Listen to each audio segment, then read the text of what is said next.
Bienvenue à ce nouveau rendez-vous de 10 minutes pour les sciences. Nous ne sommes pas tous des artistes et pourtant, la créativité est au cœur de nos vies. Nous devons nous adapter en permanence, trouver des solutions, innover et nous avons un formidable outil qui nous permet de le faire, c'est le cerveau. Mais comment fait-il ? Je vous emmène rencontrer le docteur Emmanuelle Voll, neurologue référente dans ce domaine à l'Institut du cerveau et de la moelle épinière à Paris. Selon Wikipédia et dans la croyance populaire, la créativité serait définie comme la capacité d'un individu à imaginer et mettre en œuvre un concept neuf, un objet nouveau ou à découvrir une solution originale à un problème. Originalité, solution, nouveauté sont donc des mots qui décrivent assez bien ce que peut représenter une création. Docteur Voll, dites-moi, est-ce que dans le monde des sciences, cette définition vous paraît adaptée ? Alors oui, mais pas seulement. Parce que la créativité, elle est présente dans les arts, dans les sciences, mais dans bien d'autres domaines d'activité humaine. Et on peut même dire que à partir du moment où on doit faire face à une situation nouvelle ou à un problème nouveau qui n'a pas de solution que la personne connaît, on doit faire appel à sa capacité créative. Et c'est la capacité de produire quelque chose qui soit à la fois original, donc nouveau, inhabituel, et aussi approprié, qui soit adapté à un contexte donné. On peut donc réellement différencier l'art de la créativité ? La création artistique et la créativité, en tout cas comme on l'étudie ou comme on la conceptualise en neurosciences, ce ne sont pas deux concepts qui sont superposables. Il y a des zones communes, évidemment, mais il y a des... Un exemple, c'est que dans une création artistique, il y a des aspects comme par exemple la qualité esthétique ou l'émotion transmise par une œuvre artistique qui ne sont pas des choses qu'on évalue quand on évalue la créativité en tant que telle. Alors, de quelle façon mesurez-vous cette capacité à être créatif ? Les principales approches qui sont utilisées dans la littérature, en psychologie expérimentale et maintenant en imagerie, la première, ça s'appelle l'approche par pensée divergente. Et cette approche, elle se base sur l'hypothèse selon laquelle la créativité, c'est la capacité à générer de nombreuses idées originales, de nombreuses idées inhabituelles. Une autre approche qui conçoit la créativité comme la capacité de former des nouvelles combinaisons entre des éléments qui ne sont pas habituellement associés ensemble. Donc soit on part d'un point de départ et on arrive à de nouvelles idées, soit on part de plusieurs points de départ et on essaye de les combiner d'une façon originale et nouvelle. Et on peut ainsi mesurer une performance. Parmi les tâches utilisées pour tester notre créativité, j'ai entendu parler de la tâche des usages alternatifs. Mais c'est quoi ? On donne un objet courant, par exemple une boîte en carton, et on demande à la personne de donner des utilisations inhabituelles qu'on pourrait faire avec cette boîte en carton, le plus possible en quantité et le plus inhabituel possible. Donc là, on sollicite des réponses verbales chez les sujets, c'est-à-dire que les sujets utilisent le langage pour répondre. Il y a aussi des versions qui sont équivalentes où on ne sollicite pas le langage, on demande aux gens de faire des dessins.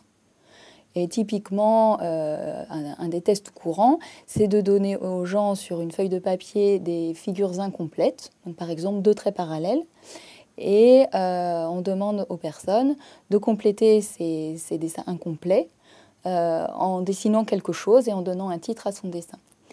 Et le but du jeu dans cette tâche, c'est de faire le plus de dessins possible à partir de différentes figures incomplètes en un temps limité. Dans le processus de créativité, peut-être connaissez-vous le phénomène Eureka.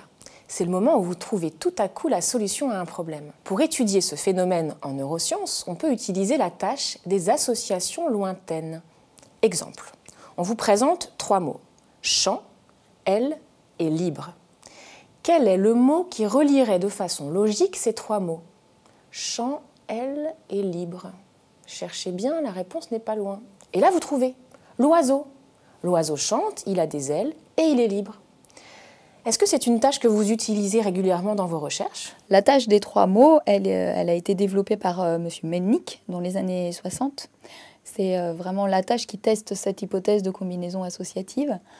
Et dans le laboratoire, on a introduit cette manipulation de l'éloignement de la solution à trouver pour justement essayer de solliciter de façon variable le processus créatif, le processus qu'il faut mettre en jeu pour trouver cette association éloignée, ce mot inhabituel. Dans un contexte social, on a tendance à vouloir catégoriser les gens. Est-ce qu'on arrive avec ces tests à déterminer si une personne est créative ou pas ? En partie, oui. C'est-à-dire qu'avec les tests, incluant ceux dont on a parlé, on peut obtenir, et c'est l'objectif en fait, c'est le but d'avoir des tests cognitifs, c'est-à-dire que cela permet d'avoir des scores, c'est-à-dire des mesures objectives, quantitatives, de la capacité créative.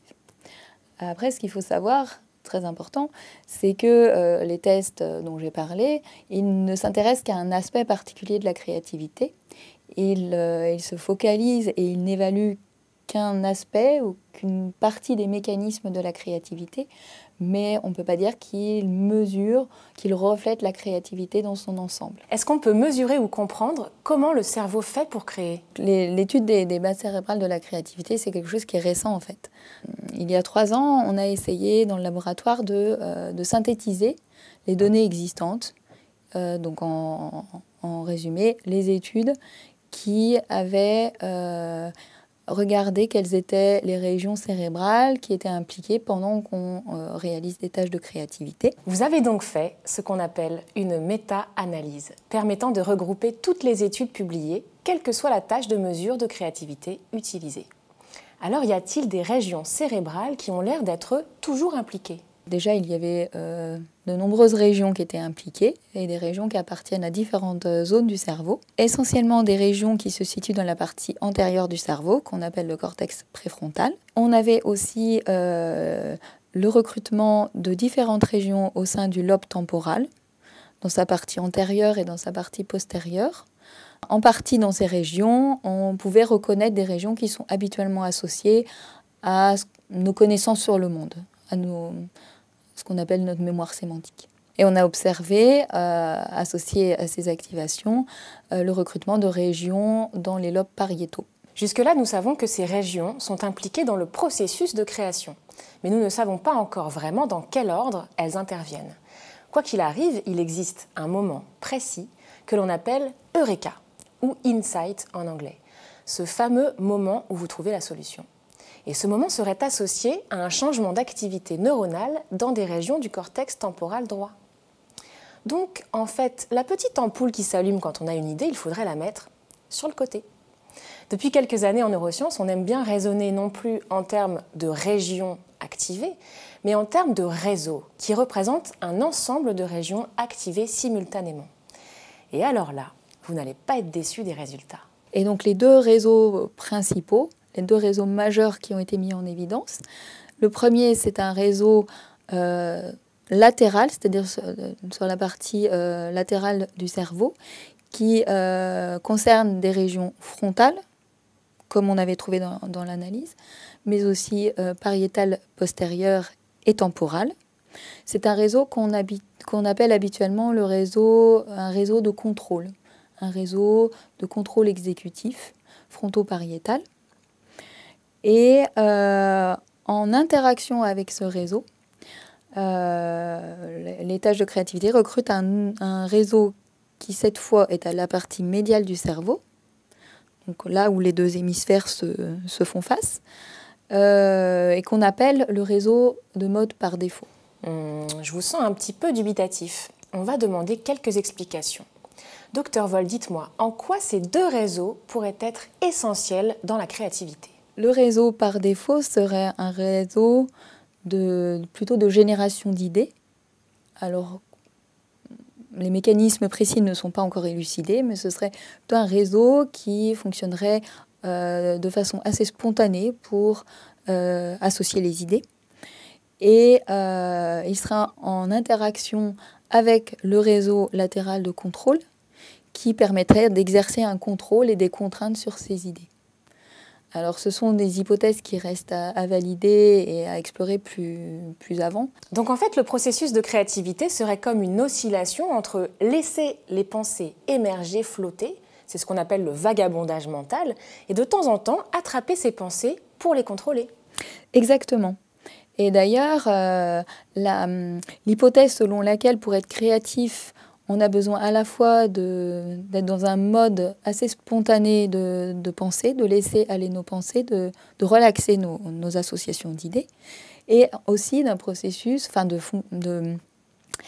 de fonctions qui permettent de contrôler ces idées, donc d'un mode contrôlé de pensée. Et en psychologie expérimentale, on a des arguments qui datent d'avant l'IRM fonctionnel pour pouvoir dire que les deux types de fonctionnement ou les deux types de processus interviennent dans la capacité créative. Donc vous avez compris, pour créer, on aurait besoin de penser librement, sans contrainte, et en même temps d'être capable de contrôler et de manipuler nos représentations mentales. Est-ce que la créativité reflèterait finalement une sorte d'intelligence? Est-ce qu'on a pu faire un lien entre quotient intellectuel et créativité? C'est une question qui se pose depuis longtemps et qui n'est pas vraiment totalement résolue. Probablement parce que la créativité et l'intelligence, ce sont deux concepts qui sont compliqués et multidimensionnels, et qui ont plein d'aspects différents et qui ne sont pas faciles à mesurer ni l'un ni l'autre.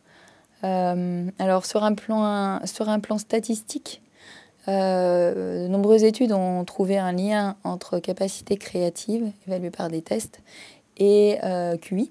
La proportion de créativité qui était expliquée par l'intelligence était assez petite dans tous les cas. Pour finir, pouvez-vous nous éclairer sur ce qui peut influencer notre créativité au quotidien? La créativité, c'est quelque chose qui est multifacette. Il y a plusieurs dimensions dans la créativité et il y a plusieurs facteurs qui influencent cette capacité créative. Donc les mécanismes cognitifs, c'est un des aspects, mais on sait aussi que d'autres facteurs comme l'état affectif, les émotions, la motivation, la personnalité des gens, le style cognitif des gens, et aussi l'environnement dans lequel on évolue, tous ces facteurs vont influencer la capacité créative. Enfin, l'induction d'un état affectif positif, par exemple la joie, va améliorer la capacité créative, enfin, la performance à des tâches de créativité telles que celles dont on a parlé. Pour les états affectifs négatifs, les choses sont beaucoup moins claires.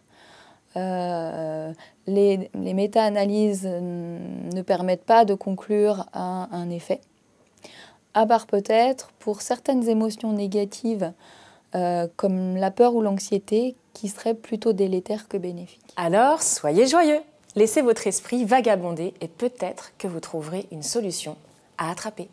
Rien ne se perd, rien ne se crée, tout se transforme, disait notre cher Lavoisier. Et si tout est déjà là, alors il n'y a plus qu'à trouver les bonnes associations d'idées. Remarquez, c'est un peu comme dans le sommeil paradoxal, vous savez, quand on rêve. Beaucoup d'informations s'assemblent librement dans le cerveau et parfois on se réveille avec une solution. Vraiment le cerveau, quel petit bijou de fascination. Merci Emmanuel Vol pour vos éclairages et votre disponibilité. Merci à l'Institut du cerveau et de la moelle épinière de nous avoir reçus. Et à bientôt pour de nouvelles aventures.